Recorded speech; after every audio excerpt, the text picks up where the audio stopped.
Се наоѓаме пред средношколскиот интернат во Битола. Ова беше дом за средношколци, но сега е руина, како резултат на криминалната приватизација на СДС и ДПМН. СДС 80% приватизира, а во време на владењето ДПМН е 20%. Имотот беше општествен, тоа за сите, но тие го направија државен за да можат по ефтина цена да го купат. Она што не го продадоја, односно што не го украдоја, е останато руинирано за да се купи по многу поевтина цена. Еве тоа го гледате и сега. Јас сум Ѓорги Велјанов, носител на листа на изборната единица број 5 од партијата Демократи.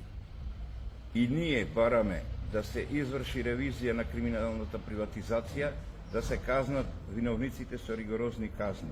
Ако го сакате тоа и вие, драги граѓани, заокружете број 16 и гласате за Демократи. Број 16.